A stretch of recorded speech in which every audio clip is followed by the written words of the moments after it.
day with Broadbent!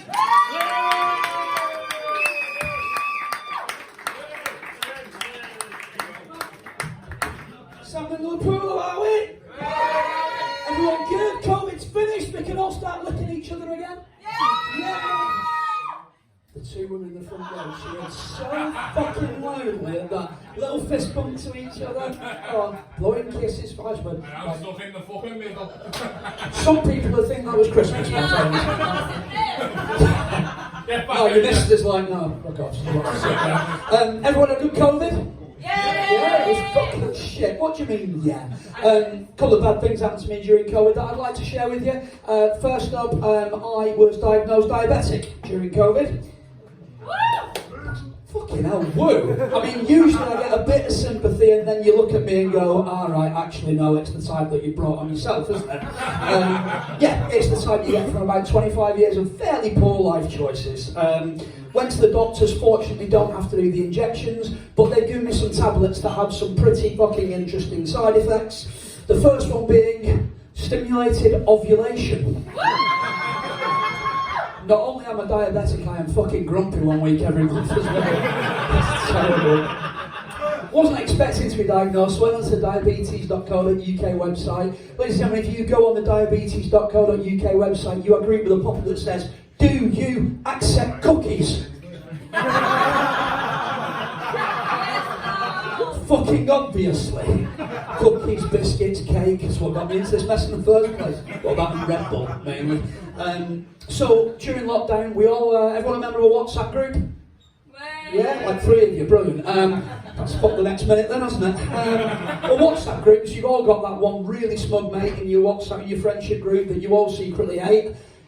If you're looking around going, no, fucking you. That's me! Oh, it's nice that we've got you. I'm not mentioning names. And anyway, I mean, I prefer to work alone if that's alright, sir.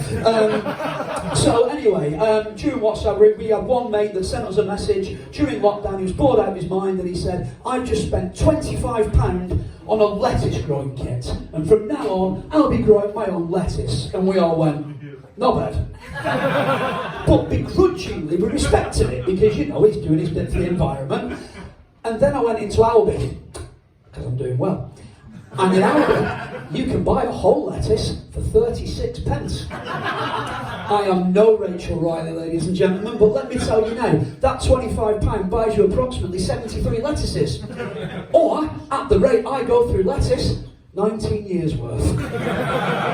What a dick. Did we all have holidays cancelled during COVID and all that? Lockdown, you couldn't leave the country?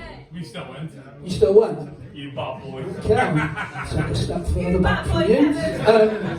Yeah, well, we had holidays cancelled. It was horrendous, and we couldn't go abroad. So my missus said to me one day, "We're going to go on a spa weekend because the UK's opened up and we can do that." So instead of paying whatever to go to Tenerife for 10 days, we paid the same to go and stay in a castle for 3 days. So, yeah, that was meant. You go in there, if you've ever been to a spa weekend before, they give you a nice green drink when you go in that's good for you. They show you around, it's a very nice building, and then they give you a dressing gown, gents, which barely covers your balls. It's about an inch away from being an arrestable offence. It's horrendous. I spent the next 2 days following my other half round, watching her get stuff done, looking at all the other blokes, maintaining eye contact, just having that little nod going, "No, we're still alright, yeah, we're still alright." Waiting for the last day, because the last day I'd booked a massage with Chelsea. Chelsea was 23 and absolutely beautiful, and you think, this is going to be awesome, lads. Fucking isn't. I don't know what's the worst bit, breathing in for 45 minutes, trying not to fart, or Chelsea trying not to be sick in her mouth as she works her thumbs through the hair on my back. Yeah, not going back there again, not going back there again. One of the things that happened to me as well during lockdown was I turned 40, which was fucking horrendous. People say, "How do you cope with turning 40? Look at me. I dress like Avril Lavigne from the late 90s. That's how I fucking cope turning 40. It was proper horrendous as well. It was when we were in full lockdown, so you couldn't do anything. I did get quite lucky though. I got to spend lockdown and my 40th with someone that's grown very close to me over the last couple of years. my Hermes delivery driver. It was so sweet. He even sang me happy birthday as he delivered the wrong present to the wrong house on the wrong day. Still, he left a card though, so everything's alright, isn't it? I've hated everything about being 40. A couple of weeks ago, and this is genuinely true, I went into a barber's, and, well, that's what I'm currently dealing with, and I hate the fact that I'm going bald, because like my dad is, so going bald, hate it. Went into the barber's, it's one of them Turkish barbers, you know the ones that he's as Turkish as I am, the guy that runs it, but he's brilliant. He does the thing where he sets fire to your ear hair, he does the cutthroat, he tries to put them fucking cotton buds up your nostril. Absolutely not. That is where I draw the line. However, he's brilliant, but his first language, not English. So we sit down and he's doing all that. What he means to say is, where would you like your party? Because I usually, when I've got hair, wax my hair over. What he actually said was, where would you like your comb over to start?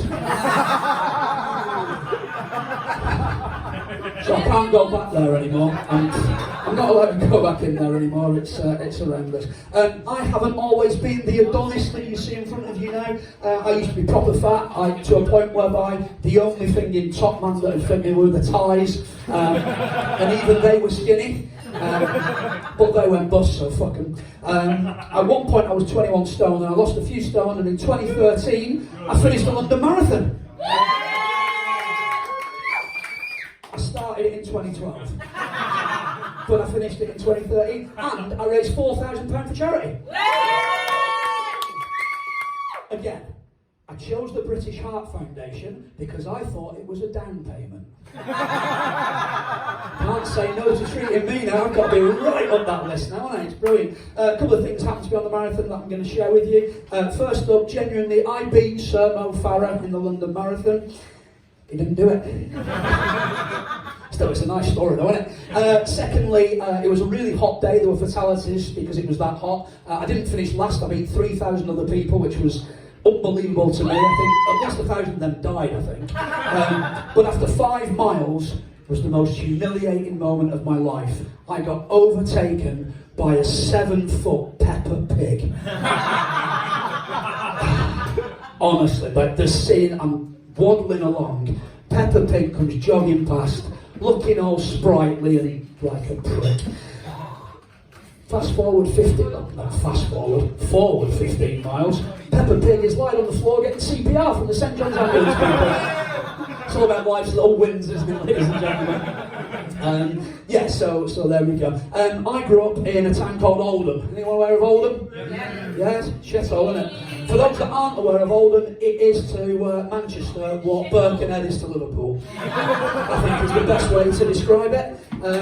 Oldham's pretty rough, to be fair. If you want to know what I grew up in Oldham in the 80s and 90s, if you want to know what that was like, well, just go now. It's exactly the same. Oldham's that rough that even the bus stops have signs in Oldham that genuinely say, put hand out to stop bus. I'm strong, not that fucking strong. But yeah, Oldham's, I'm proud to be from Oldham most of the time, except when I go on holiday, because we're all from the north, we're all friendly, and we all talk to people. Which, well, alright, we've established you're rebelling, but apart from that, the rest of us, we're all friendly and we talk to each other, and it's great. You sat around the pool, and then after a couple of minutes they go, where are you from? Now I've got to think pretty carefully, because Oldham is famous for... Nothing. Yeah, Philip Schofield's from Oldham. Nonsense. Nonsense. I think there are nonsense everywhere, my dear. It's not what we're famous for. We're actually famous for race riots, but we had a shitload of them about 15 years ago. We're pretty famous for that, so we've got to think pretty carefully before we answer Manchester. Because if we say we're from Oldham, we get greeted that look. 1/3 fear, 1/3 sympathy, 1/3, how the fuck's he afforded this holiday? And that's just in Blackpool, ladies and gentlemen. So yeah, I am from Oldham, and it is tough to admit as a northerner, but I do love my trips to London, mainly because London is so posh. There are parts of West London that are so posh. Even the Greggs is called Gregory's. That is how posh parts of London are. Went down there for the last Jubilee, because I've got friends in London because, well, they made better life choices than I did. And we were down there celebrating at a street party. It was beautiful. There was bunting out, there was Rule Britannia and Jerusalem were playing. People were waving Union Jacks, and not even in a racist way. It was unbelievable. But it was a street party. Every household was asked to contribute a dish. Ladies and gentlemen, I shit you not, 43 types of hummus. And something called crudités. I grew up in Oldham. I thought vegetables came in a tin. So I phoned the lads back in Oldham. I said, hey, you won't believe this. They've got vegetables that aren't in a tin. What are you lads up to? And they said, we're in the local park. We've got our cans of Carling and we've just set fire to a car. But we're very patriotic and it's a Vauxhall. So that's all well and good. So yeah, dating these days, you know, I'm 40 now and didn't have all the dating apps when I was a kid. One of my mates, and when we were dating, one of my mates just told us that he has completed Tinder in Wigan. I'm not sure if that's an achievement or not. What fucking sheer hell must you have to go through to complete Tinder in Wigan? Still, he fancies to go on Tinder Runcorn next, so I guess that's all right. Back in my day, we had to rely on the Holy Trinity, didn't we? Wit, charm, and Smirnoff Ice. That's how we did it back in the day. But I do remember the school discos. Anyone remember a school disco? Not the American prom bollocks you get now, the proper school disco. Where the school gym has been magically transformed into a school gym. And it's chaperoned by the teachers that shouldn't be within 5 fucking miles of the school. We had the one at our school who would check your breath when you walked in to make sure you weren't drunk. At the time, you think that's fine because you're 14 and you shouldn't really be twisted on a Friday night. Look back at it now.